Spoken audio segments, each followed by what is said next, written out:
जय भारत। मैं दिनेश शर्मा आप सभी का स्वागत करता हूं आपके अपने YouTube चैनल DNS भारत दर्शन पे। और आज हम आपको दर्शन करवाने वाले हैं भगवान शिव के द्वादश या 12 ज्योतिर्लिंग में से एक श्री केदारनाथ ज्योतिर्लिंग धाम, जो कि हमारे देश के उत्तराखंड राज्य में रुद्रप्रयाग डिस्ट्रिक्ट या जिले से लगभग 86 किलोमीटर दूर गौरीकुंड से 3550 मीटर ऊंचाई और लगभग 18 किलोमीटर पैदल यात्रा करके विशाल हिमालय पर्वत की गोद में बर्फीली श्रृंखलाओं में मां मंदाकिनी नदी के किनारे पे स्थित है। अगर आप भी श्री केदारनाथ ज्योतिर्लिंग धाम के दर्शन करना चाहते हैं तो आपकी कौन कौन सी बातों का ध्यान रखना चाहिए, इस वीडियो में हम आपको आसान से आसान भाषा में एक एक करके बताएंगे। प्लीज वीडियो को स्किप मत करना। अगर चैनल पर नए हो तो प्लीज चैनल को लाइक, शेयर और सब्सक्राइब कीजिए। बिना किसी देरी के वीडियो शुरू करते हैं। श्री केदारनाथ धाम मेरे संग बोलिए हर हर महादेव।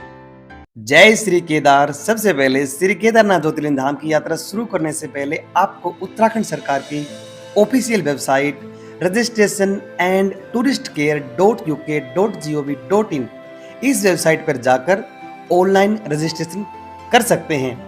आप वहां पहुंचकर डायरेक्ट ऑफलाइन भी रजिस्ट्रेशन कर सकते हैं और मोबाइल के प्ले स्टोर से tourist care Uttarakhand app download करके भी रजिस्ट्रेशन कर सकते हैं।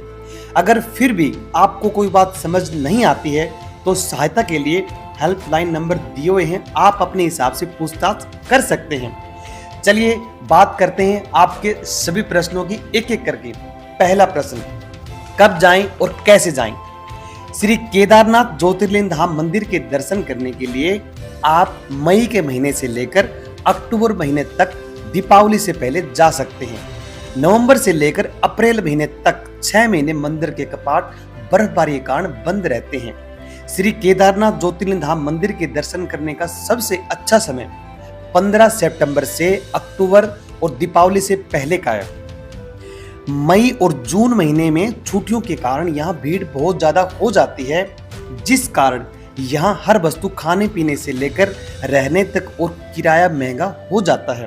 अब बात करें कैसे जाएं। श्री केदारनाथ ज्योतिर्लिंग धाम मंदिर के दर्शन करने के लिए आप लोग भारत या भारत के बाहर किसी भी जगह से आ रहे हो, आपको सबसे पहले योग नगरी ऋषिकेश उत्तराखंड तक पहुंचना होगा। योग नगरी ऋषिकेश भारत के हर हिस्से से सड़क मार्ग और रेल नेटवर्क से जुड़ा हुआ है। श्री केदारनाथ ज्योतिर्लिंग धाम मंदिर तक पहुंचने के लिए आपके पास दो माध्यम हैं। पहला वायु मार्ग, दूसरा सड़क मार्ग।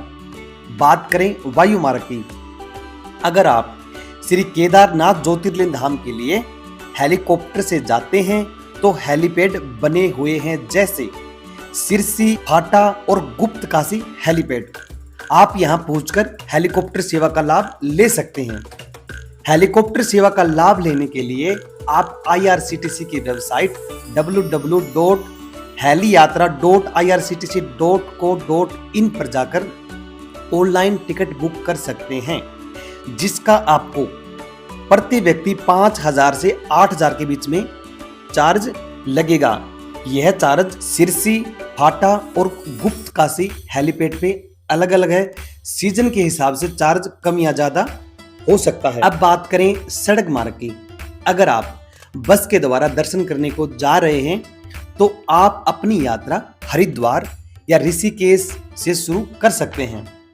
हमने अपनी यात्रा योग नगरी ऋषिकेश बस स्टैंड से शुरू की थी। यहाँ से पहली बस सुबह 6 बजे चलती है। सुबह बस में सीट नहीं मिलेगी। सफर 8 से 10 घंटे का लंबा है। इसके लिए आप पहले दिन अपनी बस की सीट इस वेबसाइट पर जाकर www.utconline.uk.gov.in पर जाकर ऑनलाइन बुक कर लें, जिसका चार्ज आपको केवल 500 रुपए प्रति व्यक्ति लगेगा। वहीं आप प्राइवेट कार या टैक्सी के द्वारा भी जा सकते हैं, जिसका किराया सीजन के हिसाब से आपको थोड़ा सा महंगा पड़ेगा। योग नगरी ऋषिकेश से सोनप्रयाग की दूरी लगभग 210 किलोमीटर है और यह दूरी आप 8 से 10 घंटे में तय कर लेंगे। अगर रास्ते में कोई ट्रैफिक जाम मिला तो समय थोड़ा सा ज्यादा लग सकता है। योग नगरी ऋषिकेश से देवप्रयाग, श्रीनगर, रुद्रप्रयाग, ऊखीमठ, फाटा, सीतापुर होते हुए सोनप्रयाग पहुंचना है। सोनप्रयाग बस स्टैंड से 1 किलोमीटर पैदल चलकर छोटी गाड़ी टाटा सोमो बोलेरो मिलेगी, जिसका किराया 50 रुपए प्रति व्यक्ति लगेगा और गाड़ी वाला आपको यहाँ से 5 किलोमीटर दूर गौरीकुंड पहुंचा देगा। गौरीकुंड पहुंचते पहुंचते आपको शाम हो जाएगी। रात को आप यहाँ विश्राम कीजिए। सुबह नित्य क्रिया से फ्री होकर तप्त कुंड में गर्म पानी से स्नान कीजिए और माँ गौरी या माँ पार्वती का छोटा सा मंदिर है, उसके दर्शन कीजिए। और गौरी कुंड से श्री केदारनाथ ज्योतिर्लिंग धाम मंदिर के दर्शन करने के लिए 18 किलोमीटर की पैदल यात्रा यहीं से शुरू होती है।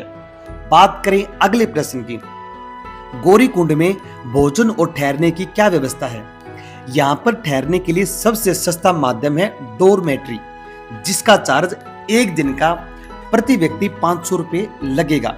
अगर आप बड़ी फैमिली के साथ आते हैं और पर्सनली रूम लेना चाहते हैं तो आपको रूम थोड़ा सा महंगा पड़ेगा, 2000 से 4000 के बीच में। आप थोड़ा बहुत बार्गेनिंग कर सकते हैं। भोजन में आपको यहाँ 150 रुपए प्रति थाली के हिसाब से नॉर्मल खाना मिलेगा। चाय यहाँ 10 रुपए वाली 20 रुपए, बिस्किट 10 वाला 20 रुपए और मैगी 50 रुपए प्लेट में मिलेगी। बात करें अगले प्रश्न की, समय और कुल खर्चा। श्री केदारनाथ ज्योतिर्लिंग धाम मंदिर के दर्शन करने के लिए आपका 2 दिन का समय लग जाएगा। पहले दिन आपको गौरी कुंड में विश्राम करना है। दूसरे दिन सुबह जल्दी उठकर श्री केदारनाथ धाम के लिए लगभग 3500 मीटर ऊंचाई और 18 किलोमीटर की दूरी आपको पैदल चलकर तय करनी है। अगर आप श्री केदारनाथ धाम मंदिर के पास विश्राम करना चाहते हैं तो जगह जगह कैंप बने हुए हैं, जहां एक व्यक्ति का एक रात का 500 रुपए चार्ज लगेगा। अब बात करें खर्चे की। अगर आप गौरी कुंड में 2 दिन डोरमेट्री में रहते हैं तो 500 रुपए प्रति दिन के हिसाब से 2 दिन का 1000 रुपए ठहरने का, 500 रुपए भोजन का, 500 रुपए चाय पानी नाश्ता प्रसाद का, आपका टोटल एक व्यक्ति का ठहरने और खाने पीने का 2000 प्लस ऋषिकेश से गौरी कुंड तक आने और जाने का 1000 रुपए एक व्यक्ति का, बस का किराया टोटल 3000 रुपए में आपका योग नगरी ऋषिकेश से श्री केदारनाथ ज्योतिर्लिंग धाम मंदिर के दर्शन करने तक आने और जाने का एक व्यक्ति का आराम से काम चल जाएगा। इसमें हमने आपके शहर से योग नगरी ऋषिकेश उत्तराखंड तक आने और जाने तक किसी भी प्रकार का किराया ऐड नहीं किया है। अब बात करें अगले प्रश्न की, जरूरी सामान। जब आप गौरी कुंड से श्री केदारनाथ धाम के लिए 18 किलोमीटर की पैदल यात्रा शुरू करेंगे तो आप अपने साथ कौन कौन सा जरूरी सामान साथ लेकर जा सकते हैं, जैसे छतरी, रेनकोट, एक लकड़ी की डंडी, प्लास्टिक की थैली पहनने वाली मिल जाएगी बाजार से 50 रुपए में, कुछ जरूरी दवाइयां खांसी जुकाम या बुखार की, खाने में कुछ ड्राई फ्रूट, सूखे नमकीन, काजू बादाम, खजूर या भुने हुए चने, कुछ भुजिया या बिस्किट या नमकीन इत्यादि। ये सभी खाने पीने की चीजें केवल 1 से 1.5 केजी वजन से ज्यादा अपने साथ मत रखना। पानी की खाली बोतल अपने पास रखना, क्योंकि ठंड में प्यास बहुत कम लगती है और ऊपर आपको जगह जगह अच्छा पानी पीने के लिए मिल जाएगा। कपड़े में आप जो सर्दियों में गर्म कपड़े पहनते हो, गर्म इनर या बनियान, गर्म कोट, सिर के लिए गर्म टोपा, हाथ के लिए दस्ताने, इसके अलावा फालतू कपड़े, बैग, वजन का सामान आप अपने पास मत लेकर ऊपर जाइए, क्योंकि आपको पैदल यात्रा करनी है और रास्ते में आपको बहुत ज्यादा परेशानी हो जाएगी। तो चलिए हम अपनी पैदल यात्रा गौरी कुंड से श्री केदारनाथ ज्योतिर्लिंग धाम के लिए शुरू करते हैं। मेरे संग बोलिए हर हर महादेव। श्री केदार हमने अपनी यात्रा पैदल शुरू की है गौरी कुंड से श्री केदारनाथ धाम के लिए। आप भी हमारे साथ इस यात्रा का आनंद ले सकते हैं। और आप अगर पैदल नहीं जाना चाहते हैं तो घोड़े खच्चर, पालकी, पिट्ठू बैग इसके माध्यम से जा सकते हैं, जिसका चार्ज अलग अलग है और ये कम या ज्यादा समय के हिसाब से हो सकता है। आप भी हमारे साथ हिमालय पर्वत की इस खूबसूरत वादियों का और इस यात्रा का आनंद लीजिए हमारे साथ साथ। और आपको जगह जगह मंदिर का रास्ता या डायरेक्शन बताने के लिए आपको रास्ते में यह बोर्ड देखने को मिलेंगे। और अभी हमें जिस जगह पहुंच गए यहाँ से मंदिर की दूरी लगभग 4 किलोमीटर और है। टोटल 18 किलोमीटर की दूरी में पहले 14 किलोमीटर हमें पथरीले रास्ते से चलना है और आखिर के 4 बर्फीले रास्ते से जाना है। और अभी आप जो देख रहे हैं ये घोड़ा स्टैंड है। यहाँ से मंदिर की दूरी लगभग 1.5 किलोमीटर है। जब आप घोड़े के माध्यम से गौरीकुंड से केदारनाथ के लिए आते हैं तो घोड़े वाला आपको यहीं पे उतार देगा। एक बात का आप विशेष ध्यान रखिए, जब आप गौरीकुंड से पैदल यात्रा शुरू करेंगे, जब आप ज्यादा कपड़े मत पहनिए, क्योंकि आप पैदल चलेंगे तो आपका शरीर वैसे ही गर्म हो जाएगा और आपको बहुत ज्यादा गर्मी लगेगी। यहाँ मौसम का पता नहीं है किस समय यहाँ बरसात और बर्फबारी शुरू हो जाती है। उससे बचने के लिए आप अपने पास रेनकोट, छतरी और लकड़ी की डंडी अपने पास रखिए, जो आपको बर्फबारी में चलने में सहायता करेगी। और अभी आप हिमालय पर्वत की बेहद ही खूबसूरत वादियों का आनंद लीजिए। और आप अपने साथ प्लास्टिक की थैली भी रख सकते हैं, ये आप देख सकते हैं। बिना किसी डर, भय और थकावट का भगवान शिव का नाम लेते अपनी यात्रा का आनंद लीजिए। और अभी आप जो देख रहे हैं केदार हेलीपैड है। जब आप हेलीकॉप्टर की सेवा लेते हैं तो यहीं तक आपको आना है और यहाँ से लगभग मंदिर की दूरी 1 किलोमीटर जहां आपको पैदल चलते हुए जाना है। और यहाँ बैठने के लिए जगह जगह कुर्सी बनाई है जहां विश्राम कर सकते हैं और पीने के लिए हर जगह अच्छा पानी मिलेगा। और विशाल हिमालय पर्वत की वादियों का आनंद लेते हुए आप अपनी यात्रा को यादगार बना सकते हैं। यह मां मंदाकिनी नदी है और श्री केदारनाथ मंदिर के पास और हिमालय पर्वत से उद्गम स्थल है। और श्री विशाल बद्रीनाथ से अलकनंदा नदी और श्री केदारनाथ धाम से मां मंदाकिनी नदी, इन दोनों का संगम रुद्रप्रयाग जिले में है। इसका भी आपको दर्शन करवाएंगे। अभी आप जो नजारा देख रहे हैं ये हिमालय पर्वत की विशाल बर्फीली श्रृंखलाएं हैं। हम मंदिर के बिल्कुल पास पहुंच गए हैं और मंदिर की लाइन यहीं से शुरू होते हैं। श्री केदारनाथ ज्योतिर्लिंग धाम मंदिर के अंदर का दर्शन करवाएंगे। मंदिर में किसी प्रकार का कैमरा या मोबाइल अलाउ नहीं है, फिर भी हमने जितनी कोशिश की है आप उसका दर्शन कर लीजिए। मेरे संग बोलिए हर हर महादेव।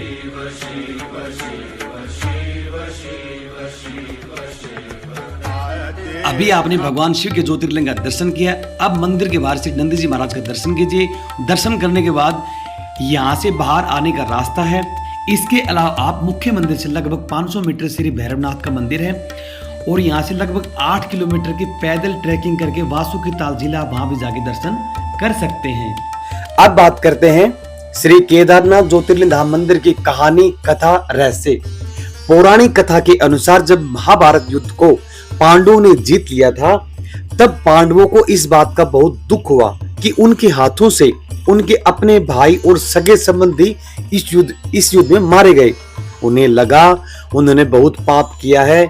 इस बात को लेकर पांडव बहुत दुखी हुए और इन पापों से मुक्त होने के लिए पांडव भगवान शिव का दर्शन करने के लिए काशी पहुंचे। लेकिन भगवान शिव ने पांडवों को दर्शन नहीं दिए और भगवान शिव केदारनाथ पहुंच गए। लेकिन पांडवों ने हार नहीं मानी, वो भी भगवान शिव के दर्शन करने के लिए केदारनाथ पहुंच गए। जब भगवान शिव ने पांडवों को आते हुए देखा तो उन्होंने बैल का रूप धारण कर लिया और बैलों के झुंड में शामिल हो गए। तब भीम ने विराट रूप धारण किया और 2 पहाड़ों पर पैर रखकर खड़े हो गए। सभी पशु या बैलों का झुंड भीम के पैरों के नीचे से चले गए, लेकिन बैल के रूप में भगवान शिव अंतर्धान होने लगे। लेकिन भीम ने भोलेनाथ की पीठ पकड़ ली और पांडवों की भक्ति देख भगवान शिव बहुत प्रसन्न हुए और पांडवों को दर्शन दिए, उनको पाप से मुक्त किया। इसके बाद पांडवों ने यहाँ मंदिर के रूप में पूजा की, इसलिए आज भी श्री केदारनाथ धाम में बैल की पीठ की आकृति को पिंड के रूप में पूजा की जाती है। आप जैसा देख रहे हैं ना, ये वही शिला है जो 2013 में यहाँ पे बाबा केदारनाथ के जो तबाही हुई थी, उसके बाद ही वहाँ से ऐसे बहती हुई वहाँ से पीछे छाई थी और यहाँ पे मंदिर के बिल्कुल सामने एकदम यहाँ लग गई और मंदिर को कुछ भी नुकसान नहीं हुआ। आप देख सकते हैं ये वही शिला है, केदारनाथ में जगह है। ये आप देख सकते हैं कैसा नज़ारा है। हमने प्लास्टिक की थैली डाली हुई। अगर आप भी यहाँ दर्शन करने के लिए आते हैं तो आप प्लास्टिक की थैली जरूर डालें और रेनकोट जरूर लेके आए। यहाँ बर्फबारी ऐसी हो रही है, पता नहीं कभी बंद हो जाती है, कभी चल जाती है। 1 मिनट में, आधा घंटे पहले हमने दर्शन किए थे, उस टाइम नहीं हो रही थी और 3 बजे मंदिर बंद हो जाता है, 5 बजे मंदिर दोबारा ओपन होता है।